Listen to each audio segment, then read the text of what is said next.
Assalamualaikum warahmatullahi wabarakatuh. Nama saya Nurja Farhana, 10 AKL 2. Di sini saya ingin presentasi pengelola kompetensi personal. Pengertian kompetensi adalah kemampuan untuk melakukan suatu pekerjaan yang dilandasi keterampilan dan pengetahuan serta didukung sikap kerja yang dituntut oleh pekerjaan tersebut. Kompetensi yang dibutuhkan perusahaan ada kompetensi strategic thinking, change leadership, relationship management. Kompetensi yang dituntut oleh seorang manajer ada fleksibilitas, implementasi perubahan, dan inovasi kewirausahaan, memahami hubungan antar manusia, memberdayakan, memfasilitasi tim, dan kemudahan menyesuaikan. Kompetensi yang dituntut dari pekerja ada fleksibilitas, motivasi mencari informasi dan kemampuan belajar, motivasi berprestasi, motivasi kerja dalam tekanan waktu, kesediaan bekerja sama, dan orientasi melayani pelanggan. Manajemen sumber daya manusia berbasis kompetensi. Berbasis kompetensi memiliki manfaat yang besar bagi perusahaan. Pertama, meningkatkan efektivitas rekrutmen dengan cara menyesuaikan kompetensi yang diperlukan dalam pekerja dengan memiliki pekerjaan. Yang kedua, pendidikan dan pelatihan dapat difokuskan pada kompetensi yang ingin perusahaan atau organisasi. Yang ketiga, penilaian terhadap hasil pendidikan dan pelatihan akan lebih andai dan konsisten.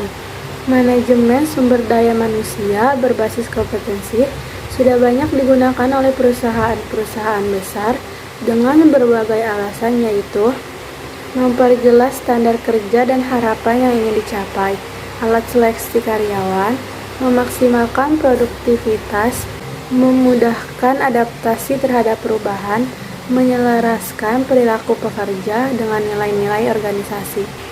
Faktor-faktor yang membentuk kepribadian, yang pertama ada faktor keluarga, faktor biologis, faktor budaya, dan faktor pendidikan.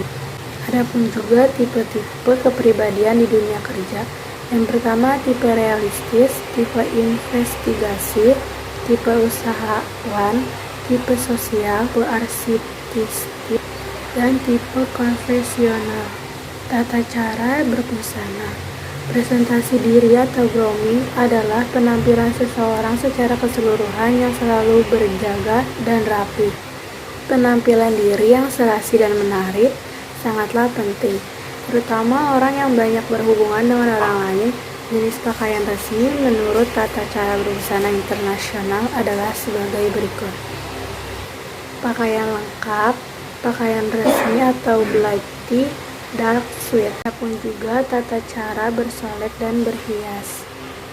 Cara bersolek dan menggunakan perhiasan perlu diperhatikan agar penampilan menarik, antara lain dengan memperhatikan rambut dan kulit serta melakukan make up sehingga timbul rasa percaya diri.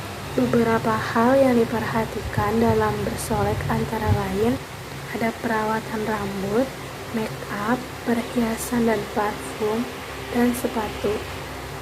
Pengembangan sumber daya manusia. Pelatih kerja atau training adalah keseluruhan kegiatan untuk memberi, memperoleh, meningkatkan, serta mengembang kompetensi kerja, produktivitas, disiplin, sikap, dan etos kerja pada tingkat keterampilan. Jenis-jenis yang sering digunakan adalah sebagai berikut: apprenticeship, on-the-job training, festival training, role play, simulation, studi pengembangan karir. Karir adalah suatu atau kedudukan yang dipegang seseorang dalam periode waktu yang cukup panjang. Di dalamnya terdapat peluang-peluang meningkatan kesejahteraan melalui promosi. Pengembangan karir dapat dilakukan dengan cara promosi, mutasi, dan demosi. Keahlian yang harus dimiliki seorang akuntan ada professional skills. Yang pertama, pengetahuan mengenai ilmu akuntansi dan keuangan. Yang kedua, pengetahuan mengenai kegiatan bisnis dan pengorganisasian. Yang ketiga, pengetahuan dan kompetensi di bidang teknologi. Yang B, intellectual skills. Yang pertama, kemampuan menetapkan pendapatan dan mengorganisasikan. Yang kedua, kemampuan menyelidiki, meneliti, dan berpikir logis. Yang ketiga, kemampuan mengidentifikasikan dan menyelesaikan masalah. Yang C, organizational and business management skills. Yang pertama, kepemimpinan. Kedua, pertimbangan dan kearifan profesional. Yang ketiga, perencanaan strategis. Dan yang keempat, kemampuan untuk mengatur dan mendelegasikan tugas. Dan yang D, ada basic abilities. Yang pertama, basic literacy skills atau keahlian dasar. Yang kedua, technical skills atau keahlian teknis. Yang ketiga, interpersonal skills atau keahlian interpersonal. Yang keempat, problem solving atau menyelesaikan masalah.